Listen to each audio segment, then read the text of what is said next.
There's a pattern in history that has mobilized three massive youth movements in the last 60 years. And right now in 2025, Generation Z is following that exact same pattern stage by stage, crisis by crisis, almost like they're reading from a script written in the streets of Paris in 1968.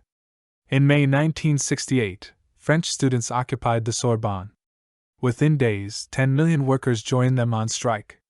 France nearly had a revolution. The government almost fell. The entire social order was questioned. It took military mobilization to restore control. In June 1989, Chinese students occupied Tiananmen Square. They demanded democracy, freedom, reform. 1 million students and workers filled Beijing. The movement spread to 400 cities. The government sent in tanks. Thousands were killed. The movement was crushed, but the Communist Party never fully recovered its legitimacy. In January 2011, Egyptian students organized protests against Mubarak. Within 18 days, millions filled Tahrir Square. The military refused to fire. Mubarak fled. A 30-year dictatorship fell. The Arab Spring erupted across the Middle East. Governments collapsed. The regional order was shattered. 3 times. 3 student uprisings. 3 movements that nearly or actually toppled governments. All following the exact same 4-stage pattern. And here's what should terrify you. Generation Z has already completed 2 of the 4 stages. We're not approaching youth uprising conditions. We're in stage 3 right now. This is the story of how student movements explode, why governments always underestimate them, and why the math says Gen Z is closer to revolt than any generation since 1968. And when it comes, it will spread faster than any previous uprising in history. Before we go through the pattern, you need to understand what student uprising actually means. Not campus protests, not activism, not political organizing. Student uprising is when university students become the vanguard of mass social revolt. They start it. They articulate demands. They provide organizational infrastructure. And they pull the rest of society into the streets. Students have unique characteristics that make them dangerous to established power. They're young, they have energy and nothing to lose. They're educated, they can articulate grievances and organize effectively. They're concentrated, universities put thousands of politically conscious people in close proximity. They have free time, no jobs or families to constrain them. And they're idealistic, they believe change is possible and necessary. When students mobilize, they can move fast. Occupy buildings. Shut down universities. Bring cities to a standstill. And their actions inspire others. Workers. Professionals. Citizens who've been silent. Students provide the spark. And student uprisings follow a 4-stage pattern. Stage 1: block futures. The younger generation faces systematic barriers to prosperity. No jobs. No housing. No security. The social contract is broken. Work hard, get educated, build a career, that promise is dead. Students see their future blocked. And they're angry. Stage 2: universities as organizing base. Universities concentrate thousands of angry young people. They provide physical space for meetings, libraries for research, networks for communication, and student organizations for mobilization. The university becomes the revolutionary headquarters. Not by design. By nature. Stage 3: spark event. Something happens. A government action. A crisis.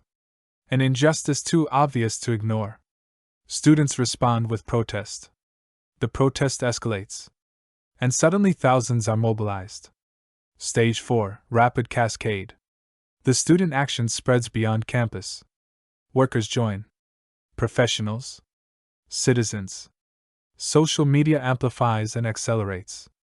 Within days or weeks, millions are in the streets. The government faces existential crisis. And they either fall or crush the movement violently. This 4-stage pattern has created 3 massive student uprisings in modern history. Let me show you how it played out. Let's start with the most famous student uprising. France, May 1968. Paris burning and 10 million on strike. In 1968, France was prosperous. The economy was growing. Unemployment was low. President Charles de Gaulle was popular. France seemed stable. But beneath the surface, the young generation was angry. Stage 1 blocked futures. By 1968, French universities were overcrowded. Post-war baby boom meant millions of young people entering university. But the university system hadn't expanded. Students were packed into lecture halls. Housing was scarce. Facilities were inadequate. And after graduation? Jobs were scarce for humanities graduates. The economy was growing but in traditional industries. Not in areas where educated youth wanted to work. Students saw themselves getting degrees that led nowhere. Working jobs below their education level. Never affording homes. Never matching their parents' prosperity. The French system was rigid. Hierarchical. Authoritarian. Professors lectured. Students listened. No discussion. No questioning. Universities were factories producing compliant workers. And students rejected this. They wanted autonomy. Creativity. Meaning. The system offered none of that. And politically, de Gaulle's government was conservative. Traditional. The Fifth Republic he'd created was stable but stifling. No room for dissent. No tolerance for radicalism. Students felt trapped. By the university system. By the economy. By the political order. Their futures were blocked. And they were ready to explode. Stage 2, universities as organizing base. French universities, especially the Sorbonne in Paris and Nanterre in the suburbs, became centers of political activity. Student unions organized. Leftist groups recruited. Anarchists, Trotskyists, Maoists, all active on campus. They debated. Published pamphlets. Held meetings. And the university couldn't stop them. Academic freedom protected political speech. Students could organize openly. And they built networks. Connections between universities. Between political groups. Between France and international movements. The Vietnam War was raging. Students opposed it. Civil rights movement in America inspired them. Anti-colonial struggles in Africa and Asia showed revolution was possible. The universities were nodes in a global network of youth radicalism. And in early 1968, the network was ready to activate. Stage 3 Spark Event. On March 22, 1968, students at Nanterre occupied the administration building. They demanded reforms. Better facilities. More autonomy. Co-ed dormitories, male and female students were housed separately. The administration refused. Called police. Police cleared the occupation. Arrested leaders. This radicalized more students. On May 3, students at the Sorbonne held a rally supporting the Nanterre students. The administration, fearing occupation, called police. Police entered the Sorbonne. First time in history. The Sorbonne was sacred ground. Police presence was violation. Students resisted. Police used tear gas. Batons. Beat students. Arrested hundreds. This was the spark. Students across Paris were outraged. Police brutality. Violation of university autonomy. Mass arrests. The next day, May 4, thousands of students protested. They marched through the Latin Quarter, the student district. Police blocked them. The students built barricades. Cobblestones torn from streets. Cars overturned. They fought police for hours. Dozens injured. Hundreds arrested. But the students didn't disperse. They regrouped. On May 6, another massive protest. 20,000 students. More barricades. More fighting. And the movement was growing. On May 10, the Night of the Barricades. Students built 60 barricades across the Latin Quarter. They held territory. Police couldn't dislodge them. They fought all night. Fire. Tear gas. Rocks. Molotov cocktails. It was urban warfare. And the students were winning. The government was shocked. This wasn't protest. This was insurrection. De Gaulle was in Romania on a state visit. His Prime Minister, Georges Pompidou, tried to negotiate. He released arrested students, reopened the Sorbonne. But it was too late. The cascade had started. Stage 4. Rapid cascade. On May 13th, unions called a general strike in solidarity with students. 10 million workers across France stopped working. Factories, offices, trains, everything. France was paralyzed. And it wasn't just economic strike. Workers occupied factories, raised red flags, declared workers' control. The Renault factory in Boulogne-Billancourt, 20,000 workers, occupied and shut down production. Across France, 300 factories occupied. Workers weren't just supporting students. They were making their own revolution. And the students occupied the Sorbonne, turned it into revolutionary headquarters. Open assemblies. Direct democracy. No hierarchy. They debated the future of society. Published manifestos. Coordinated actions. The Sorbonne became the symbolic heart of the revolt. For 2 weeks, France was in revolutionary crisis. The government had lost control. De Gaulle returned from Romania. Considered resigning. The military was on alert. Civil war seemed possible. Then de Gaulle acted. On May 30th, he gave a radio address. Firm. Decisive. He dissolved the National Assembly. Called elections. And he secretly secured military support. If needed, the army would clear the streets. This broke the spell. The middle class, frightened by chaos, rallied to de Gaulle. In the June elections, his party won a landslide. The workers gradually returned to work. The students were isolated. By July, the revolution was over. But France was changed. University reforms. Wage increases for workers. Liberalization of social norms. The May 6-8 movement didn't overthrow the government. But it shattered the old order. French society was never the same. The lesson of May 68, student uprisings can paralyze a nation. Can come within days of toppling government. And even when they fail, they permanently change society. Let's jump forward 21 years. China, April to June 1989. Tiananmen Square and the massacre that shook the world. In 1989, China had been reforming for 10 years. Deng Xiaoping's economic reforms. To get rich is glorious. The economy was growing.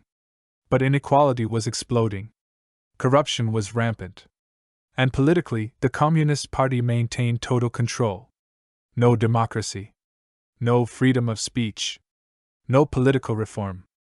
The young generation was caught between two systems. Economic freedom, but political repression. They could start businesses but couldn't criticize the government. They could travel abroad but couldn't organize politically. This contradiction was unbearable. Stage 1 blocked futures. By 1989, Chinese students were angry. Universities had expanded. Millions were getting degrees. But jobs weren't keeping pace. Graduate unemployment was rising. And the jobs that existed paid poorly. Intellectuals were valued less than entrepreneurs. Students saw their education devalued. And inflation was crushing. Price reforms in 1988 caused inflation to spike to 30%. Student stipends, already low, became worthless. They couldn't afford food. Housing was overcrowded. Multiple students per room. Facilities were poor. And corruption was everywhere.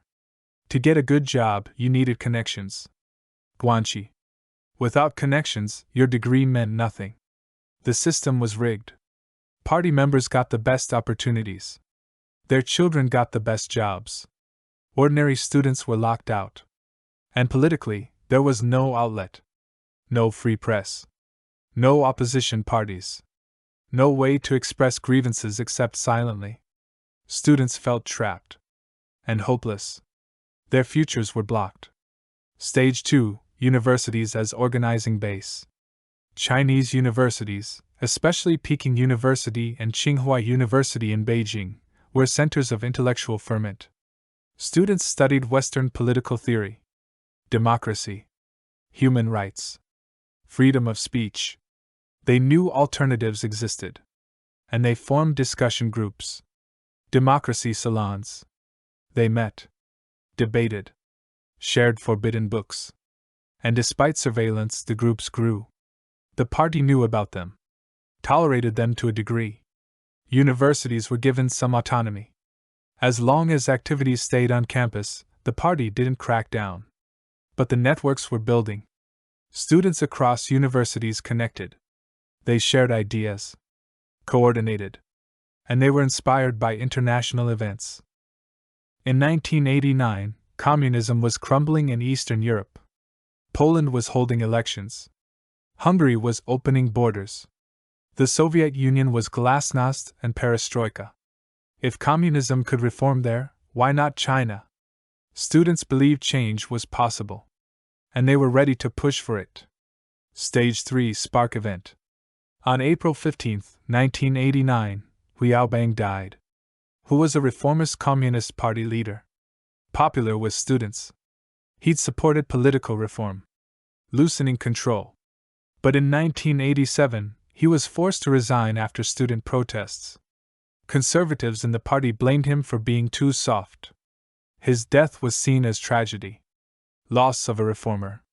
On April 17, students gathered at Tiananmen Square to mourn Hu. Unofficial memorial. Thousands came. They laid wreaths, gave speeches, and they made demands. Rehabilitation of Hu's reputation. Freedom of press. Democracy. End corruption. The mourning became protest. The party refused to engage. Dismissed the students. This enraged more students. On April 22, Hu's funeral. 100,000 students gathered at Tiananmen. They demanded dialogue with party leaders. Leaders refused. Locked themselves in the Great Hall of the People. Students knelt outside begging for audience. Humiliating themselves. Leaders ignored them. This was the spark. Students felt disrespected. Insulted. They'd come in peace. Made reasonable demands. And they were treated with contempt. On April 26, the People's Daily, official party newspaper, published an editorial. It called the protests turmoil. Accused students of trying to overthrow the party. This editorial radicalized the movement. Turmoil was serious accusation. Meant the party would crack down. Students had to choose. Back down and accept repression. Or escalate. They chose escalation. On April 27, 50,000 students marched through Beijing defying the editorial. They broke through police lines. Citizens cheered them. Workers joined. By May, the movement was exploding. Stage 4 Rapid Cascade. In mid-May, students began hunger strike in Tiananmen Square. Hundreds of students. Fasting until the party agreed to dialogue. The hunger strike was brilliant tactics. It raised stakes emotionally. Students were sacrificing their health, possibly their lives, for democracy. And it attracted massive public support. Beijing residents brought food for the non-striking students. Water. Blankets. Moral support.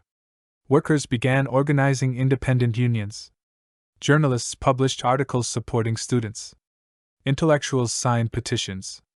By May 17, 1 million people filled Tiananmen Square and surrounding streets. The largest protest in PRC history. And the movement spread. Shanghai. Guangzhou. Wuhan. Xi'an. 400 cities across China had protests. Millions of students and workers. The party was losing control. But the party was divided. Reformers, led by Zhao Ziyang, the general secretary, wanted dialogue. Concessions. Political reform.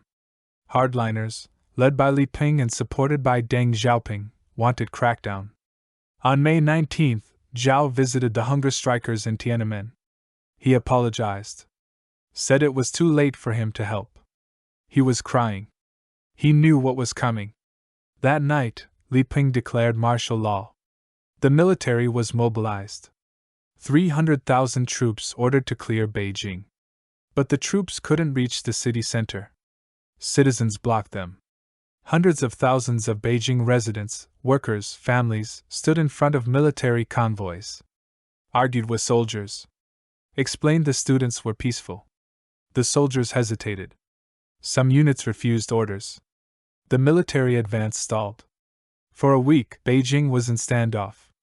Million people in the streets. 300,000 troops surrounding the city. And the students believed they'd won. The military wouldn't fire. The party would negotiate. They were wrong. On the night of June 3rd to 4th, the party acted. Elite units, loyal to the hardliners, ordered to clear Tiananmen. Shoot if necessary. The troops advanced. With tanks. Armored personnel carriers. Automatic weapons. Citizens tried to block them. The troops opened fire. Not warning shots. Live ammunition into crowds. Hundreds, possibly thousands, were killed. We still don't know exact number. The government says 200. Eyewitnesses say thousands. The truth is somewhere between. Bodies everywhere. Blood on Chang'an Avenue. Tanks rolling over people. The Tiananmen massacre. By dawn June 4th, the square was cleared. Survivors fled. Leaders were arrested. Thousands were imprisoned. Executions followed. The student movement was crushed. And China's brief opening was slammed shut. Censorship intensified. Surveillance expanded. The party learned. Never tolerate organized dissent. Crush it immediately. The lesson of Tiananmen: student uprisings can threaten even totalitarian regimes. But if the government is willing to kill thousands, the movement can be crushed. And the trauma lasts for generations. Let's jump forward 22 years. Egypt, January-February 2011. Tahrir Square and the fall of Mubarak. In 2011, Egypt was a dictatorship. Hosni Mubarak had ruled for 30 years. The military controlled the economy. Political opposition was banned. Elections were rigged. Torture was routine. And the young generation had no future. Stage 1 blocked futures. By 2011, Egyptian youth were desperate. Youth unemployment was 25%. For educated youth, even higher. University graduates drove taxis. Worked in cafes. Jobs that didn't require degrees. Their education was worthless. And housing was unaffordable. Marriage required apartment. Apartments required money. Young men couldn't marry until they had apartment. Many waited until 30s or never married. They couldn't start families. Couldn't build lives. Their futures were blocked. And the government was corrupt. Mubarak's family and cronies controlled the economy. Monopolies. Nepotism. Bribes required for everything. Ordinary Egyptians couldn't compete. And politically, repression was total. The emergency law had been in effect since 1981. 30 years. It allowed arrest without warrant. Detention without trial. Torture. The secret police, the Mukhabarat, were everywhere. Citizens were afraid to speak. And Mubarak was preparing to pass power to his son Gamal. Hereditary dictatorship. Like a monarchy. This was unbearable. Stage 2, universities as organizing base. Egyptian universities were centers of discontent. Students organized protests regularly. The Muslim Brotherhood had strong presence. Leftist groups. Nationalist groups. All active despite government repression. And crucially, Egyptian youth were extremely online. Facebook penetration was high. Twitter. YouTube. They followed international news. Knew about protests elsewhere. And they organized online. Secret Facebook groups. Encrypted messaging. They planned protests. Shared tactics. Coordinated actions. The government monitored internet but couldn't control it fully. And in 2010, they'd seen Tunisia. The Jasmine Revolution. Protests forced President Ben Ali to flee. A dictator overthrown by popular uprising. If Tunisia could do it, why not Egypt? Students believed change was possible. And they were ready. Stage 3 Spark Event. On June 6, 2010, Khaled Said was killed. He was 28. Sitting in an internet cafe in Alexandria. Police dragged him out. Beat him to death. In public. In broad daylight. Why? He'd posted a video showing police corruption. His death was brutal. His face mutilated. Photos spread online. Egyptians were horrified. This could happen to anyone. Khaled Said became symbol. We are all Khaled Said became slogan. A Facebook page with that name, created by Wael Ghanem, a Google executive, attracted hundreds of thousands of followers. People posted stories of police brutality, corruption, injustice. The page became an organizing tool. And in January 2011, Tunisia's revolution succeeded. Ben Ali fled. On January 14th. The next day, Egyptian activists posted on Facebook. January 25th, National Police Day. Protest against police brutality. Tahrir Square. Thousands said they'd attend. The government dismissed it. Another small protest. It wouldn't matter. They were wrong. January 25th, 2011. Tens of thousands gathered in Tahrir Square. They demanded end to emergency law, police reform, anti-corruption measures, political freedom. Police tried to disperse them. Tear gas, batons, rubber bullets. Protesters fought back. Threw stones. Held ground. And more people kept coming. By evening, 50,000 people in Tahrir. The government shut down internet and mobile phones. But it was too late. The word was out. Stage 4, Rapid Cascade. January 26th, even larger protests.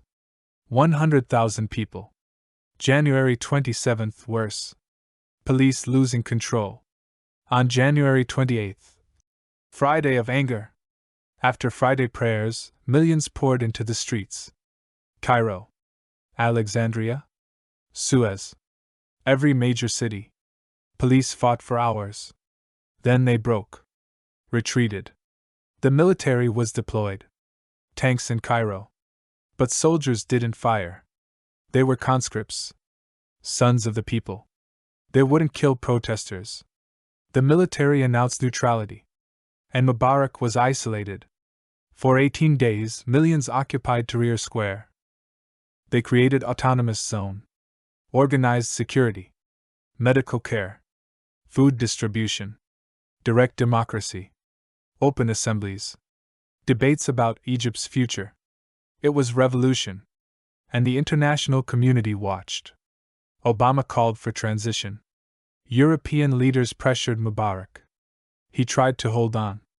Offered concessions. Promised reforms. No one believed him. On February 11, 2011, Mubarak resigned. Fled to Sharm el-Sheikh. 30-year dictatorship ended. Egypt erupted in celebration. The students had won. But the victory was short-lived. The military took power.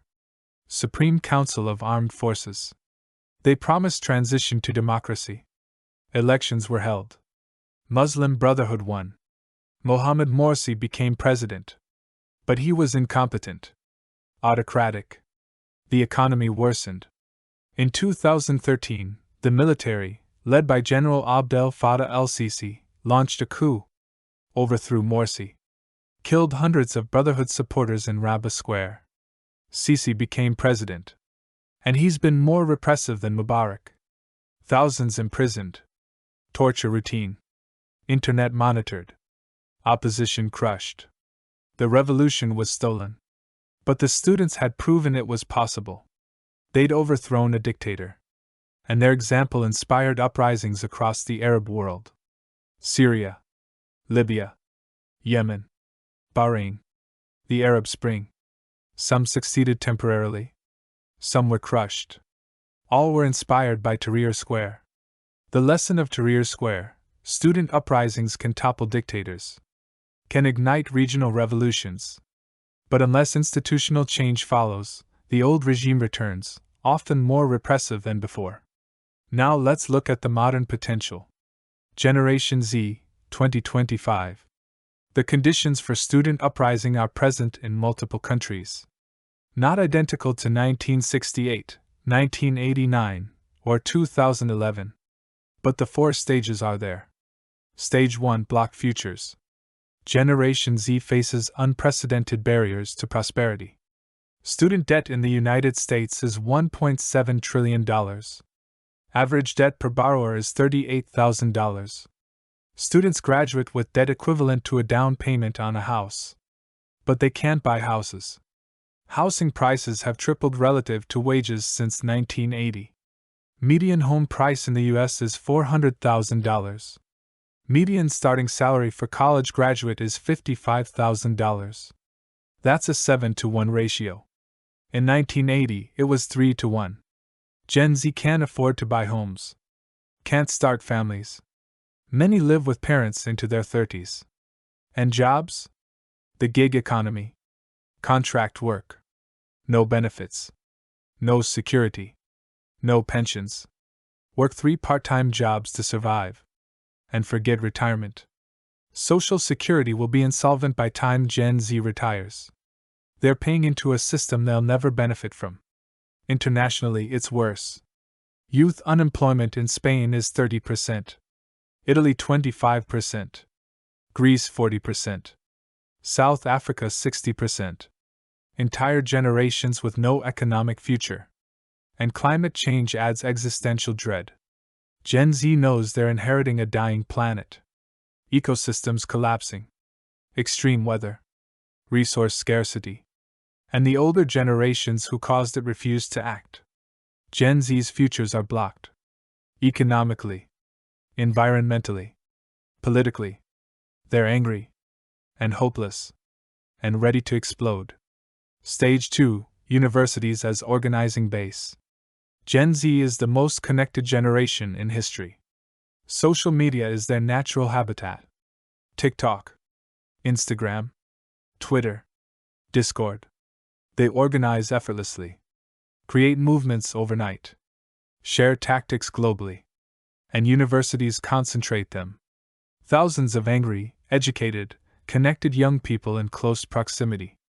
With time, resources, and institutional protection, universities can't stop students from organizing. Academic freedom, free speech. As long as activities are educational, they're protected. Students form clubs, hold meetings, invite speakers, protest on campus, and they network. Between universities, between countries, between movements. BLM protests in 2020 showed this. Started in Minneapolis. Within days, protests in every major U.S. city. Dozens of countries. Millions in the streets. Organized through social media. Mostly by young people. That was stage 2 in action. The infrastructure exists. The networks are built. The organizing capacity is proven. All that's missing is the spark. Stage 3: Spark event. What could trigger Gen Z uprising? Several possibilities. Economic crisis. Stock market crash. Mass layoffs. Student loan system collapse. Suddenly millions more young people are desperate. Climate disaster. Unprecedented heatwave. Flood. Wildfire. Mass casualties. Young people realize they're being left to die by older generations. Political crisis. Stolen election. Coup. Rollback of rights. Democracy itself threatened. Government violence. Police killing peaceful protesters. Brutal crackdown on campus protest. Kent State 2.0. Pandemic. COVID showed how fast society destabilizes. Next pandemic could be worse. Especially if government response fails young people again. Any of these could be the spark. Or something unexpected. The point is, conditions are set. The fuel is everywhere. We're waiting for ignition. Stage 4: Rapid cascade. When Gen Z uprising starts, it will spread faster than any previous student movement. Why? Technology. In 1968, news spread by newspaper and radio. Slow. Regional. In 1989, by television. Faster. National. In 2011, by social media. Instant. Global. But it was still early social media. Facebook. Twitter. Centralized platforms. Now in 2025, Gen Z has TikTok, Telegram, Discord. Decentralized. Encrypted. Harder to shut down. And algorithms amplify outrage. Extreme content gets more engagement. Platforms profit from conflict. They're designed to spread uprising. And Gen Z knows how to use them. They've grown up online. They understand virality. Memetic warfare. How to make content spread. When Gen Z uprising starts, it will be everywhere within hours. Not days. Hours. Protests will be coordinated globally. Tactics will be shared instantly. Governments won't know where to respond. And Gen Z has numbers. In the US, Gen Z is 68 million. Millennials are 72 million. Together, 140 million. Under 40 years old. If even 10% mobilize, that's 14 million in the streets. No police force can handle that. No military could suppress it without mass casualties. And internationally, the youth bulge in developing countries means billions of young people with blocked futures. If uprising starts in one country, it spreads. Youth everywhere see themselves in the movement. They join. The cascade becomes global. Governments fall. Not in weeks. In days. What would Gen Z uprising demand? Climate action. Immediate and drastic. Green New Deal scale. Carbon taxes. Fossil fuel phase out. Economic justice. Wealth redistribution. Student debt cancellation. Universal basic income. Housing as human right. Political reform. End gerrymandering. Campaign finance reform. Lower voting age to 16. Expand democracy. Accountability. Prosecute corruption. Police reform. Tax the rich. These aren't radical demands. They're survival demands. Gen Z isn't asking for utopia. They're asking for a livable future. And they're willing to fight for it. What happens if governments refuse? Escalation. Occupations. General strikes. Economic disruption. And violence. Not terrorism. Mass uprising. Property destruction. Confrontations with police. And if police respond with mass force, if they kill protesters, Gen Z will fight back. They're not pacifists like previous generations. They're gamers. They've simulated violence their entire lives. They understand tactics, strategy, coordination, and they have nothing to lose. If your future is death by climate change or poverty, why not fight? What's the worst that happens? You die fighting instead of dying slowly? The calculus changes. And if the uprising turns violent, governments face impossible choice. Negotiate and lose power. Or crush uprising with mass violence and lose legitimacy. Either way, the system breaks. This is the potential. All four stages present. Blocked futures. Universities as organizing base. Waiting for spark event. Technology ready for rapid cascade. We're closer to Gen Z uprising than most people realize. And when it comes, it will be the largest youth movement in history. Larger than 1968. Larger than 1989. Larger than 2011. Global. Decentralized. Tech-enabled. Unstoppable by conventional means. 3 times in 60 years. 3 student uprisings. Paris 1968. Tiananmen 1989. Cairo 2011. All following the exact same 4-stage pattern. Blocked futures. Universities as organizing base. Spark event. Rapid cascade. Paris nearly toppled French government. Tiananmen nearly ended Communist Party rule. Cairo did topple Mubarak. Each movement proved students can shake nations. And each was suppressed. Paris by elections and military threat. Tiananmen by massacre. Cairo by military coup. But each changed history. May 6-8 liberalized France permanently. Tiananmen discredited Communist Party despite suppression. Cairo inspired Arab Spring and global youth movements. And now Generation Z, blocked futures? Check. Student debt, housing crisis, climate change. Universities as organizing base? Check. Connected globally through social media. Networks built. Spark event? Waiting. Could happen tomorrow. Could be next year. But conditions are set. Rapid cascade potential? Check. Technology enables instant global coordination.